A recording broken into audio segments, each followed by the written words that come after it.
What is expected value? In what way it is related with average? These questions will be answered in this video. My name is Ratnakishore. Welcome to my channel. I upload the videos in this channel useful for the undergraduate students of both electronics and computer science domains. Let's get started with the concept. In general, if we have a collection of numbers from n1 to nn, then the average is a single number that describes the whole collection.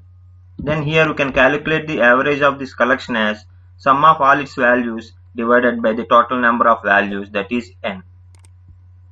Before going to consider what the expected value is, we have to understand what the probability describes. Probability does not describe the short-term results of an experiment. It gives the information about what can be expected in long term. So in probability, we consider expected value, which is also called as mean, instead average. So expected value is often referred to as long-term average. So this means that after doing the experiment long time over and over, we would expect the average of the result as the expected value. In other words, if we repeat the same experiment multiple times again and again, the average approaches the expected value. Let x be a random variable with a finite number of outcomes x1, x2, so on xn, occurring with probabilities p1, p2, so on pn respectively. Then the expected value of that random variable x can be computed as sum of products of its possible outcomes and their respective probabilities. Now consider an example of rolling a die. Let x be an outcome of rolling a fair die. Then the possible outcomes of the x would be 1, 2, 3, 4, 5 and 6. Then each outcome will have the probability 1 by 6. Then we can calculate the expected value as sum of products of their possible outcomes and the respective probabilities. Then we can get 3.5 as the expected value of this experiment. Previously I have given a statement that if we repeat the same experiment more number of times, the average outcome will approach the expected value. For that I am giving the justification by considering some Python code. Now I am defining a function to find out the expected value. The name of the function is expected value, which will take two lists as inputs. Here the first list xi is nothing but the list of all the possible outcomes, where the second list is nothing but the list of all the respective probabilities. Then this function returns the expected value, which will be computed as sum of products of outcomes and their respective probabilities. Now I am going to find out the expected value of the dice game. So where the possible outcomes are the values from 1 to 6, that is the first list, and the probability of each outcome would be 1 by 6, so that is the second list I am sending. If I run this cell, I got 3.5 as the expected value for this experiment.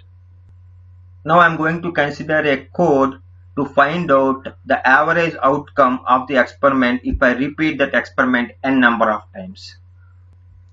And this is the code to compute the average of all the outcomes if I perform the same experiment n number of times.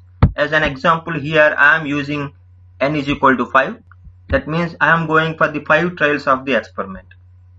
To get a random number as a die value, I am importing a random module, and then I am using randint function to get any value randomly between 1 and 6.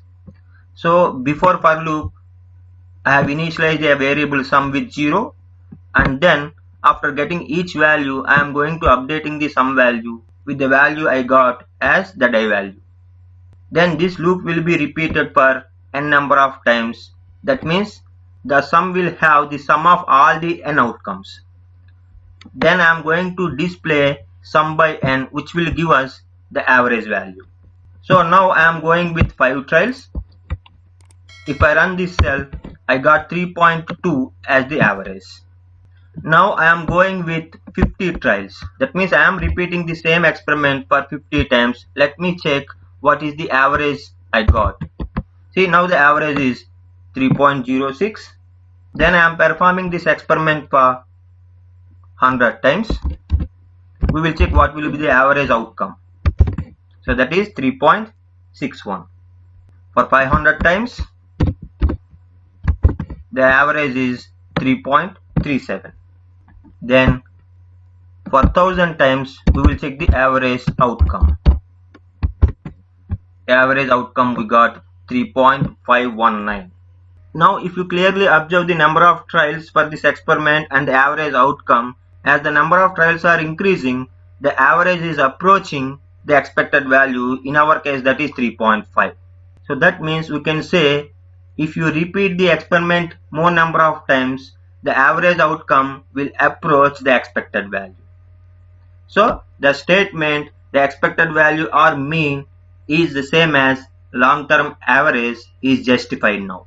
So that's all guys, this is the end of this video. I will meet you with a new video soon.